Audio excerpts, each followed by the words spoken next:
Happy Monday! Hi guys, you ready for a new week's worth of work?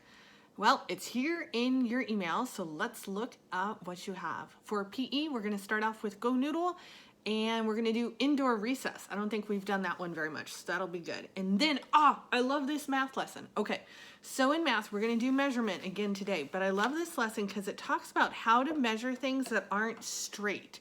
So if something's not in a straight line or it's not flat, but you want to measure it, they talk about how if you want to measure something that's windy, you can use a piece of string or anything twisty like string.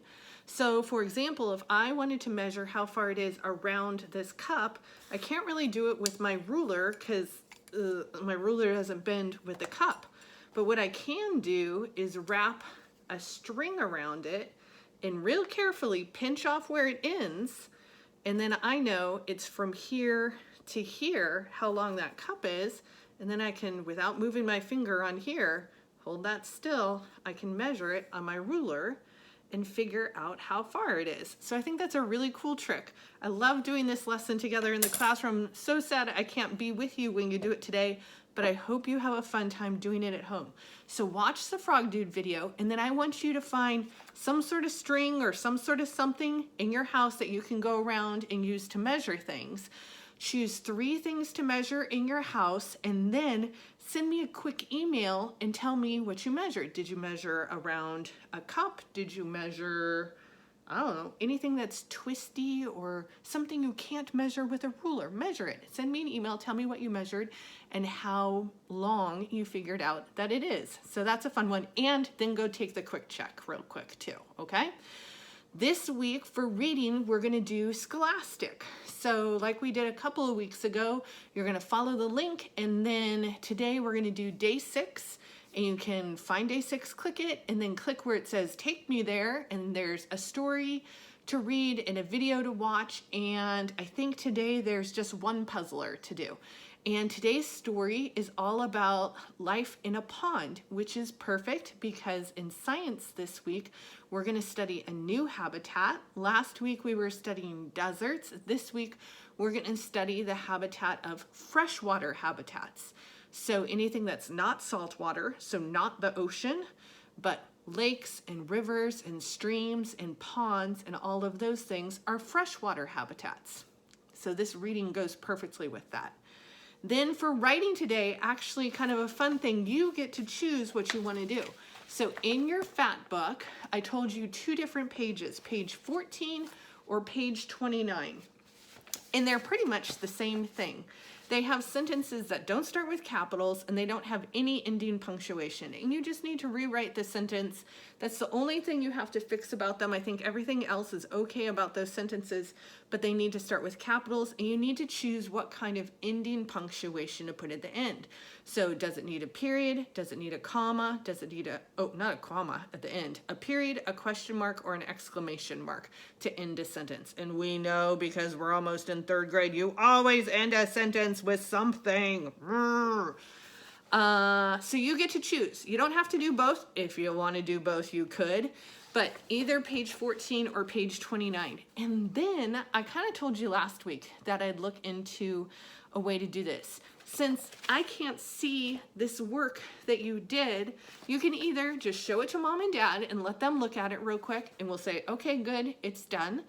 Or at the end of this video, I'm going to show you real quick how you can put this up in Seesaw for me. And then I can see your work, even though you wrote it down on a pencil and paper, you can put it up on Seesaw.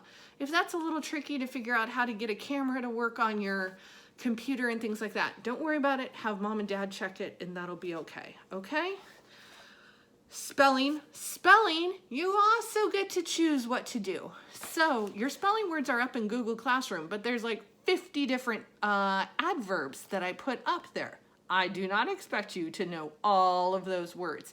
So you need to choose 16 words because that's what we always do for spelling. They're all adverbs. So those are words that describe actions, right?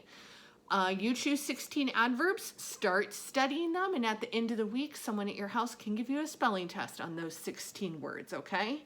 Read for 20 minutes, and then today's science lesson, it's one of my favorite ones.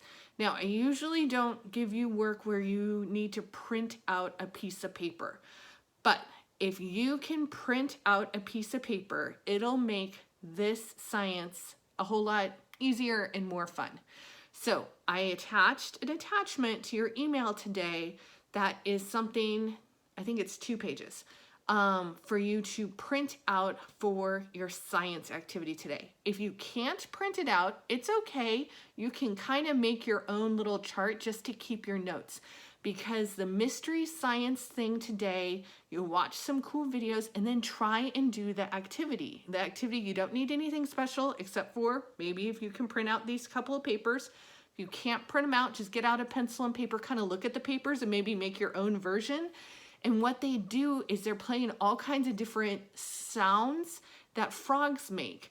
And you have to kind of listen to the different sounds that different frogs make and try and figure out which frogs are doing which, and you keep track of it on a chart. It's the coolest, most fun thing ever. So see if you can print those pages and do that, okay? If you can't print it, make your own little list thing. Okay, let's talk about what to do if you do a page like today's writing page that was written with pencil and paper that I can't see, but you want to show to me.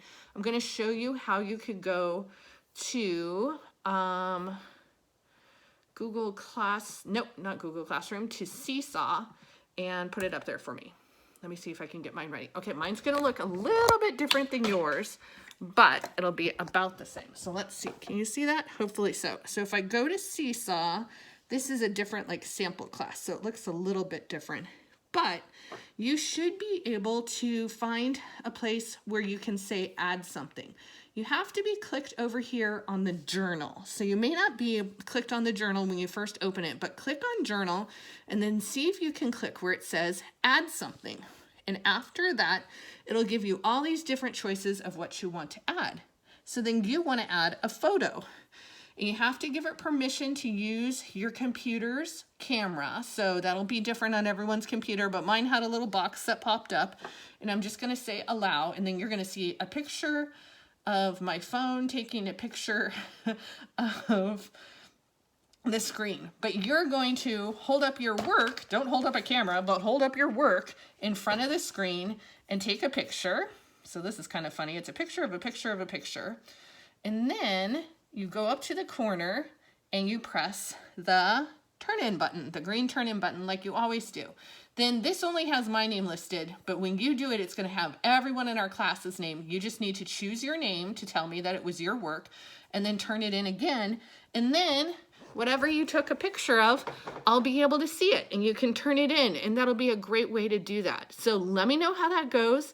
And we'll see how that works. You can try and do that with your writing assignment today. If that's kind of tricky and weird, don't worry about it. It'll be okay. Okay? All right, guys, keep up the good work.